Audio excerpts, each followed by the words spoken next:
Fala, queridos e queridas, a paz do Senhor Jesus, tudo bem? Como é que vocês estão? Sou Dani Cardoso, do canal Nada Poderá Nos Separar do Amor. Se você ainda não curtiu a página, curte aqui embaixo. Se você não se inscreveu no canal, se inscreve aqui e manda esse vídeo, se possível, para o maior número de pessoas que você conhecer, para que você possa abençoar a vida de cada um dos seus amigos, familiares, colegas de trabalho. Amém? Eu quero falar hoje de um tema muito importante com vocês. Muito importante. Esse tema chama perdão.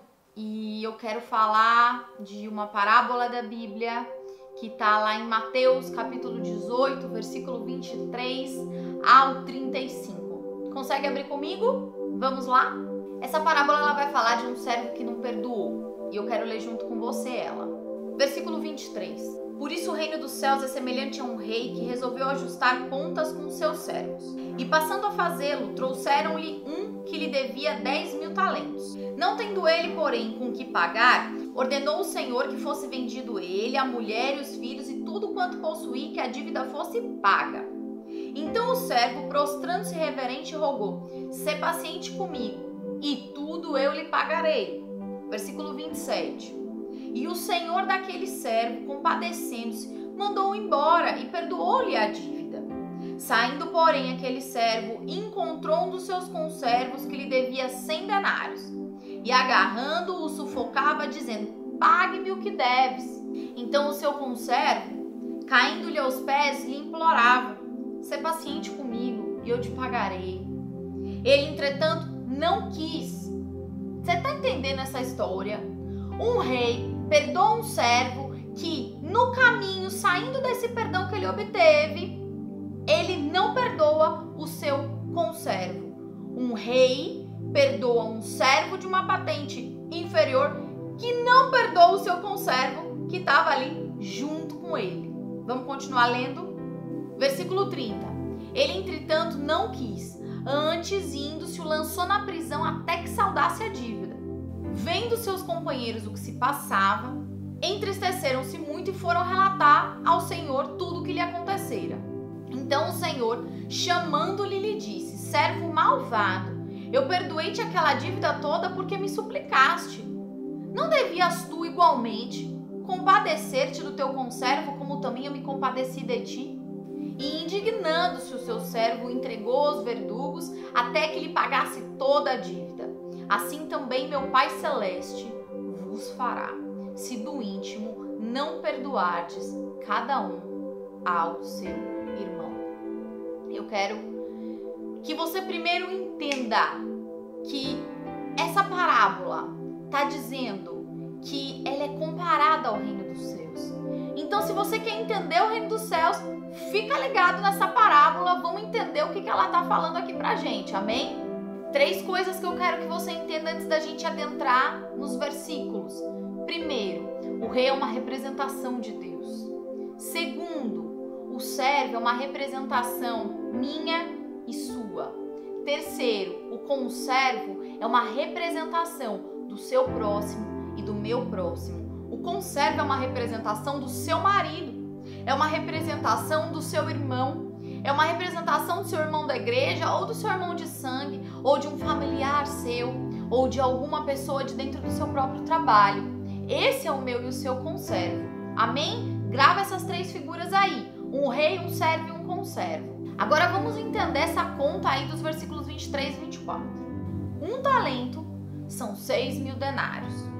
10.000 denários, portanto, igual está na parábola lá do rei com o servo, são 60 milhões de denários.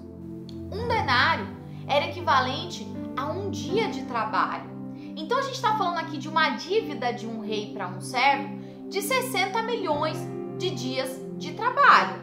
60 milhões de dias de trabalho dão aproximadamente, eu fiz a conta aqui, 164.383,5 anos. Ou seja, é impossível viver esse tempo para pagar essa dívida. Então a gente já vê daí que esse servo era um servo de confiança do rei. E da mesma forma eu quero que você entenda que Deus, o rei, ele investe em você, servo. Ele aposta em você. Ele move céus e terras para que você cumpra o seu propósito nessa terra. E eu quero chamar sua atenção aqui para o versículo 25, que fala que o servo, a mulher, os filhos e os próprios bens do servo não seriam suficientes para quitar aquela dívida. Porque Deus, o Rei, é tão imensurável o que Ele faz por nós, que nenhum trabalho braçal, que nenhuma pessoa, nada podem suprir aquilo que Deus fez através de Jesus naquela cruz, e eu vou chegar lá, e aquilo que Ele faz todos os dias pelas nossas vidas. Ou seja, não tem possibilidade de você barganhar com Deus. Deus, se eu fizer X, eu ganho Y. Não, você depende da misericórdia de Deus e da graça de Deus, e tão somente. Cheguei no versículo 27. Eu quero que você se lembre um pouquinho do vídeo anterior, se você não assistiu, assista, que fala um pouquinho da salvação, do plano perfeito de Deus, do maior plano de amor que já existiu. E eu quero que você entenda que a nossa dívida, os nossos pecados vão se acumulando. Vem desde aquele pecado de Adão lá atrás, e aí a gente vai pecando diariamente. Toda dívida, querido, aqui nessa terra tem juros, tem correção monetária, tem multa, ela vai se acumulando.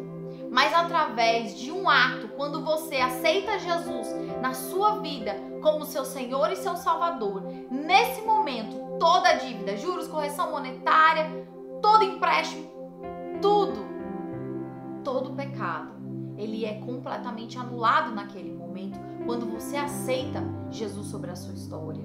E assim como foi com aquele servo, mediante um único ato, toda uma história de alguém, a sua história, naquele momento que você aceita Jesus na sua vida, ele é completamente mudado, assim como foi na vida daquele servo. E eu quero que você se lembre que aquele ato daquele servo, ele libertou todos da casa dele, daquela dívida astronômica que ele tinha com aquele rei. E assim também, quando você aceita Jesus, você abre a possibilidade de que a sua família, através da sua vida, conheça Jesus e todos sejam libertos também. E todos venham a conhecer o único caminho, que é Jesus Cristo. E todos possam ser salvos.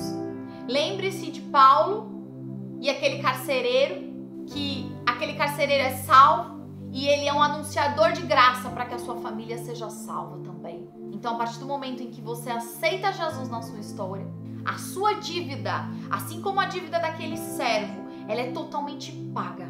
Totalmente paga. Porque Jesus pagou um preço pelos seus pecados naquela cruz.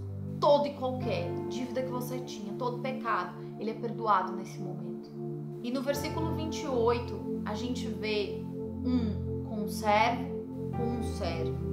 A gente vê um servo que tinha acabado de ser perdoado pelo rei de uma dívida astronômica, e então uma dívida que possivelmente era desse tamanho diante da dívida que ele tinha com o rei, possivelmente a dívida que ele tinha com o conservo, que o conservo tinha com ele, era ínfima diante do seu patrimônio, possivelmente, e ele não quis saber. E isso aponta para as nossas histórias.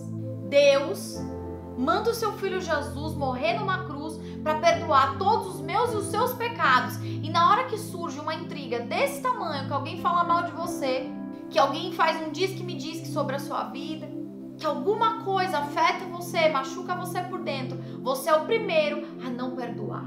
Você é o primeiro a exterminar essa pessoa da sua história. O servo fez exatamente isso com aquele conservo. Presta atenção. O perdão de Deus é imensurável. Não tem como você pensar no tamanho desse perdão. E em especial, quando você tem que pensar nos seus perdões desse tamanho que você tem que diariamente liberar sobre a vida das pessoas. Querido, o preço foi pago numa cruz. Agora você precisa perdoar o seu irmão, o teu marido, perdoar os seus próximos. Quando você ora ao Pai Nosso, você já parou para prestar atenção no que você está fazendo quando você ora ao Pai Nosso? Você está declarando: Pai, perdoa as nossas dívidas, assim como nós perdoamos os nossos devedores. Ou seja, você está dizendo: Pai, perdoa o que eu fiz, perdoa os meus pecados, tanto quanto eu perdoo os meus devedores. Presta atenção que a régua é a mesma medida. Um detalhe bem legal dessa história é o versículo 30, que você precisa entender. que a moral de Deus não é a nossa moral. Veja, o que o servo faz com o conservo, quando ele manda ele para a prisão, era lícito, era legal perante as leis daquele tempo.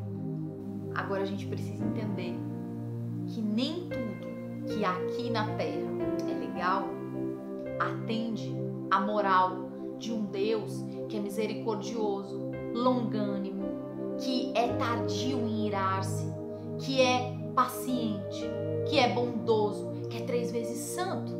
A moral de Deus não representa a nossa justiça terrena. E a gente precisa entender isso, e é difícil da gente entender isso muitas vezes.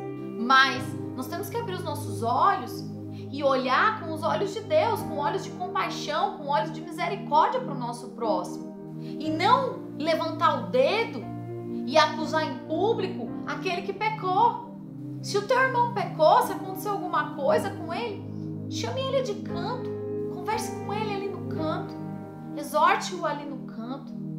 Precisa sobreexpor essa pessoa? Será que a gente está praticando a moral de Deus quando a gente faz isso?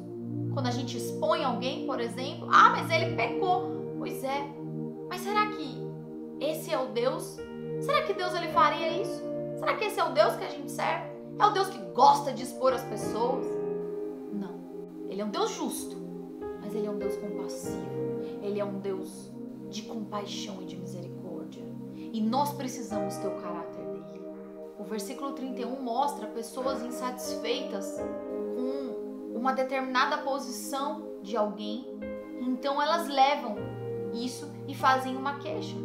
Elas fazem uma queixa daquele servo. Querido, a lei da semeadura, ela não falha. Aquele servo tinha acabado de ser perdoado e aí ele age de tamanha crueldade. A lei da semeadura, ela não falha. Se você plantar amor e você plantar perdão, você vai colher amor e vai colher perdão. Se você plantar alegria, se você plantar misericórdia, você vai colher alegria e misericórdia do teu próximo. Lei de semeadura não falha. Nos versículos 32 e 33 você vai ver um rei que perdoa a ignorância, perdoa até a falta de honestidade com dinheiro, mas não perdoa ingratidão, não perdoa a falta de compaixão. Quando a gente nasce de novo, quando a gente aceita Jesus, a gente tem que começar uma nova história, a gente tem que refletir o caráter de Jesus. A gente não pode mais ter o caráter desse conservo, a gente tem que ter o caráter do rei. O rei, presta atenção nesse final, o versículo 35 é o versículo chave aqui. Eu quero que você grave isso. A moral de Deus não é a nossa justiça, ponto número 1. E o ponto número 2, o versículo 35 mostra claramente que se você não libera um perdão para o seu irmão, Deus ele não libera o perdão na sua vida. E eu quero te questionar, como é que fica a tua salvação então se Deus não liberar o perdão? Deus não pactua com o pecado. Eu falei muito disso no último vídeo. Se Deus não pactua com o pecado e Ele não vai te perdoar se você não perdoa o seu irmão, querido, não tem salvação. Você tem que entender isso, isso é muito sério. A falta de perdão pode te levar para o inferno. Isso é muito sério. Pode te levar a não viver uma eternidade com Cristo, mas viver uma eternidade com Satanás. Preste atenção nisso. Hoje, decida, tome uma atitude de perdoar. Não é sentimento, não é porque eu não estou sentindo amor, porque eu não estou me sentindo bem, eu não acordei bem hoje. Não há sentimento envolvido com perdão. Perdão é eu decido perdoar. E você ora em cima disso. E Deus vai te trazer leveza e Deus vai te trazer paz. E você vai ver que um dia o que aconteceu na sua história, aquilo que ficou guardado tanto tempo, não vai mais te incomodar. Você vai lidar com aquilo muito bem. E você vai ver que verdadeiramente Deus ele te fez uma nova criatura. Que Deus te abençoe, te guarde. Não esquece de compartilhar esse vídeo. Ele é muito importante para que as pessoas entendam como funciona o reino dos céus. Que tenha edificado sua vida em nome de Jesus. Fica com Deus. Um beijo.